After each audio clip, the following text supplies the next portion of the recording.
They said she wasn't good enough to fly. The enemy knew better. Rachel Medina worked alone in the dark hangar at 5:30 a.m. Her hands were black with grease, her flight suit covered in patches that said, "Ground Support," not pilot wings. She was 28 years old and could fly any jet in the fleet better than most pilots. But nobody cared about that anymore. They called her Falcon 09 once. That was before everything went wrong. 18 months ago, Rachel had been the best pilot candidate anyone had ever seen. She dominated every test, crushed every simulation, and flew like she was born in the cockpit. But when the final review came back, 3 words destroyed her dreams: reflexes incompatible with combat scenarios. Just like that, she was done. Now she fixed jets for other people to fly. In meetings, officers talked over her like she was furniture. When she suggested improvements, they smiled politely and ignored her. Colonel Whitaker had made it clear, some people are made to support, not lead. The room full of pilots had laughed. These were the same pilots who barely scored 70% on tests Rachel routinely aced at 95%. But Rachel never stopped training. Every morning before anyone arrived, she was in the flight simulator. Not because she thought they'd let her fly again, she knew better. She trained because skills fade if you don't use them. Lieutenant Logan Hart discovered her secret by accident. He walked into Hangar 7 and found Rachel in the advanced simulator, pulling off a perfect twist recovery, a move that took most pilots dozens of tries to master. "How long have you been working on that?" he asked. Rachel powered down the simulator without looking at him. "Since the day they told me I wasn't good enough." "That wasn't just good," Logan said. "That was better than the manual." "The manual doesn't matter when nobody lets you fly." Logan noticed something else, a faded patch on her collar with the number 09 stitched in silver thread. Worn and soft from years of handling. "What's that?" he asked. Rachel's fingers touched it automatically. "A reminder of who I used to be before they told me who I'd never be." The hidden truth. That night, Logan couldn't shake what he'd seen. Perfect flying under pressure. Instincts faster than thought. Technical skills that surpassed most active pilots. If Rachel was a liability, then the word meant nothing. He pulled her service record and found something that made his blood run cold. Deep in the archives was a forgotten video file from 14 months ago. A simulation exercise where anonymous pilots faced off against enemy aircraft. One pilot, codenamed Falcon 09, had been matched against the most feared opponent in the system, Ironclaw. Ironclaw never lost. Ever. In over 60 straight victories, no one had even come close. Pilots who faced him in simulations came back shaken, talking about impossible maneuvers and tactical genius. But Logan watched Falcon 09 do the impossible. Instead of attacking head-on, she played defense. For 11 minutes, she let Ironclaw use every trick in his playbook, slowly forcing him into tighter patterns, riskier moves. At exactly 13:58, Ironclaw's simulated engine flamed out from a reckless dive. For the first time ever, Ironclaw had lost. But what happened next was even more shocking. Over the radio, Ironclaw's voice crackled, "Control, I need to know who that was." "Those moves weren't standard. Participant identities remain classified," came the reply. "I understand protocol," Ironclaw said. "But that pilot used techniques I've never seen." Logan's hands went cold. The flying pattern matched exactly what he'd seen Rachel do in the hangar. Her biometric readings during the fight showed zero stress. Her heart rate hadn't even elevated while facing the most feared pilot in the program. The exercise logs showed most pilot names except for 09. Her identity was listed as classification pending, with a note about reassignment to alternate duties. Alternate duties? Like logistics? Like being declared a liability? Logan found Rachel in the parts warehouse, reviewing inventory sheets. When he mentioned the training footage, her pen froze mid-stroke. "I don't know what you're getting at," she said. "Training footage from 14 months ago. A sim match against Ironclaw. That was you, wasn't it?" Rachel looked at him, really looked at him. "Why does it matter?" "Because I saw you beat the best pilot anyone's ever faced. And I saw what happened after." Rachel stood and walked to the window. Outside, pilots were preparing for missions she had helped train them for. The day after that simulation, Colonel Whitaker called me into his office. Said my performance was irregular and needed review. She touched the worn 09 patch. 3 weeks later, they decided my reflexes didn't fit combat standards. "You were too good?" Logan asked. "I wasn't supposed to be that good. I was supposed to be the engineer who helped with training, nothing more." She turned from the window. They needed Ironclaw undefeated. For morale. For recruitment. for the legend that holds the whole program together. The pieces clicked into place. They had erased her victory, buried her name, and reassigned her to keep the myth alive. They offered me a choice, Rachel continued. Stay in logistics and keep my benefits, or face disciplinary charges for unauthorized participation in a classified event. But you kept the patch. Her fingers brushed the silver 09. Reminders matter. They remind you what you were, or what you still are. 3 days later, the base alarm shattered the morning quiet. Pilots rushed to their jets as the loudspeaker crackled. All personnel priority alert. Unidentified aircraft entering restricted airspace. Hostile intent assumed. Rachel watched from the hangar as pilots scrambled to their fighters. This didn't feel like a drill. Then a voice came over the radio, smooth, clipped English with a faint Eastern European accent. Control tower, this is call sign Ironclaw requesting permission to land. Every channel went dead. Rachel's pulse stopped. Ironclaw, declare intent and nation of origin. Ironclaw represents no hostile state. I seek dialogue with one specific pilot. Identify the pilot you're requesting. Call sign Falcon 09. The one who defeated me in simulation 14 months ago. Rachel's knees nearly gave out. Around the control room, confused glances flew between personnel. Only she and Logan knew what this meant. Colonel Whitaker stormed in, face red with confusion. What the hell is Ironclaw talking about? We don't have anyone tagged 09. Logan stepped forward. Sir, I believe I know who he means. Rachel Medina. She flew as Falcon 09 in Exercise 1347. Whitaker blinked. Medina? The tech specialist. She beat Ironclaw in simulation combat, Logan said. It's the only time he's ever lost. Before Whitaker could respond, Rachel stepped forward. Sir, requesting permission to speak. The room turned to her, the woman they'd written off as a liability. Ironclaw isn't some simulation program, she said calmly. He's active military, likely Eastern European.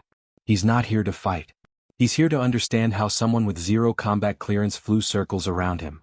The radio crackled again. Control, I know 09 is listening.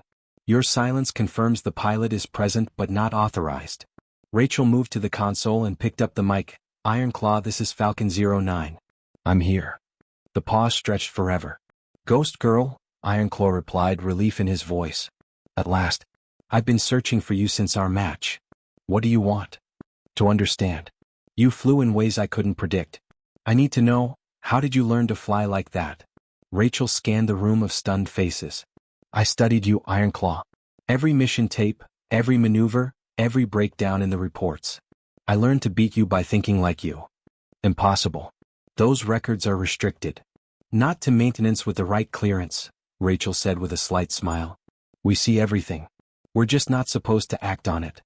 After another long silence, Ironclaw made his proposal. One-on-one, no weapons, tactical flight only. Show me in real air what you showed me in simulation and I'll leave peacefully. Colonel Whitaker moved toward the mic, but Rachel raised her hand and he stopped. What assurance do I have this ends with your exit? She asked. My word as a pilot. And my pledge that certain sensitive footage remains buried if you accept. Rachel knew what he meant. Ironclaw had found the same archive Logan had. If he leaked it, there would be questions nobody wanted to answer. Sir, she turned to Whitaker, I recommend we agree. Medina, you're not cleared for combat.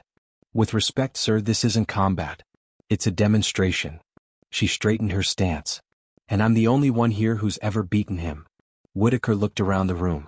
Every path forward was dangerous. Finally, he keyed the mic. Ironclaw, terms accepted. One-on-one, no weapons. You depart afterward. Perfect. Falcon 09, I've waited a long time for this moment. This time we fly without masks. Rachel climbed into the F-17's cockpit with smooth, practiced motions. The aircraft responded like it remembered her. As she ran through the pre-flight sequence she'd performed countless times in simulation but never in real life, her hands moved with perfect precision. 09, this is Tower. You are cleared for takeoff. Ironclaw is airborne at Angels 20. Copy Tower. Redwing 09 rolling out. The F-17 roared skyward, thrust pressing her back into her seat. Real flight was different, heavier, sharper. Every movement mattered in ways no simulation could replicate. At 20,000 feet, she spotted Ironclaw's jet, a sleek, modified fighter holding position in textbook attack formation. 09, shall we begin? Copy Ironclaw. Initiating demonstration. What followed was 12 minutes of flying that rewrote the rules of aerial combat. Rachel used the same defensive patterns that had defeated him in simulation, but adapted for real physics, actual airspace, and genuine consequences. She didn't chase, she lured. Her maneuvers forced Ironclaw into increasingly complex patterns, each pass subtly exposing gaps in his timing and approach. He countered with techniques far beyond standard protocol, but Rachel had studied it all. At the 8th minute, she executed the spiral maneuver that had sealed their simulation match. Structurally punishing, it forced a choice: stay locked and risk catastrophic failure or disengage. Ironclaw pulled back. Exceptional, 09, he said, genuine admiration in his voice. Now I understand why you remain a ghost. Your patterns are unlike anything I've faced. Thank you, Ironclaw. Will you keep your word? Fully. This flight never happened and the footage stays sealed. You have my honor. Safe skies, 09. What will you do now? You don't belong in logistics. Rachel looked down at the base spread below, tiny figures watching something they could sense but not understand. I'll do what I always do, Ironclaw. Whatever my country asks. The landing was flawless.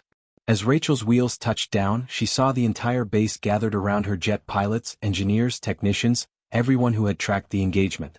Colonel Whitaker approached, his expression unreadable. Report. Sir, Ironclaw has withdrawn as agreed. No weapons used, no damage incurred. Threat resolved. Assessment. Sir, Ironclaw is one of the best I've seen. The encounter proved instructive for both of us. Whitaker nodded slowly. Medina, effective immediately, you are reinstated to active flight status. Full certification. Combat authorization granted. Applause erupted across the tarmac. Rachel stood still as recognition washed over her, not redemption, but acknowledgement of what had always been true. Sir, I appreciate the reinstatement, but I'd like to request one additional assignment. Name it. I'd like to build a program that finds hidden talent personnel whose skills outstrip their roles. I'd like to call it Flight from Silence. Approved. You'll work with Lieutenant Hart to implement it. Logan stepped forward with a small package. Inside was a fresh flight patch, Red Wing 09, in silver thread over black cloth. Beneath it, in tiny lettering, From Silence to Sky. Rachel fastened it to her flight suit, replacing the weathered old token with something that carried not just memory but momentum. Sir, requesting permission to return to duty. Granted, 09. Welcome home. 3 weeks later, Rachel sat beside the main runway at dusk, watching training flights return in sequence. Her phone buzzed with updates from Flight from Silence, 3 more names flagged. People with hidden abilities finally being seen. A young cadet approached nervously. Ma'am, I'm Cadet Sarah Kim. I heard about your engagement with Ironclaw. Rachel motioned for her to sit. What can I do for you, Sarah? Can I ask you something personal? Were you angry when they told you couldn't fly combat? Rachel watched another jet descend under fading light. Angry? No. Disappointed in the system and a little in myself. She paused. Anger would have destroyed me. Disappointment pushed me to get better. But you never stopped training? Not once. Excellence doesn't wait for permission, it just demands consistency. Sarah picked up a small wooden aircraft model beside Rachel, examining its carved details. My instructor says you're the only one who ever beat Ironclaw. I'm the only one who beat him while being declared unfit to fight, Rachel replied with a quiet smile. There's a difference. What's it like, getting recognition after being invisible for so long? Rachel turned toward the runway where the final flight of the day touched down smoothly. Recognition felt right, but it was never the destination. My goal was simpler, to prove that being overlooked doesn't mean being unworthy. She looked at Sarah directly. Do you know what the enemy remembered about me? They remembered what I could do. Not my title, not my assignment, not what anyone said I wasn't. Logan appeared across the tarmac with another manila folder. Medina, Flight from Silence just added 2 more to the list. One assigned to food service has perfect scores in trajectory estimation. She's been calculating orbital drift models for fun. Rachel laughed softly, remembering her own hours buried in flight data long before she had clearance to use it. Set her up for evaluation. As Logan headed back to the admin building, Rachel returned her attention to Sarah, who was still examining the wooden plane. Kim, what do you see when you look up there? She pointed to the darkening sky where the first stars glinted above the flight path. I see the place where skill outweighs permission, Sarah said. Where results matter more than reputation. Rachel stood, brushing grass from her flight suit. Exactly. That sky belongs to anyone willing to reach for it.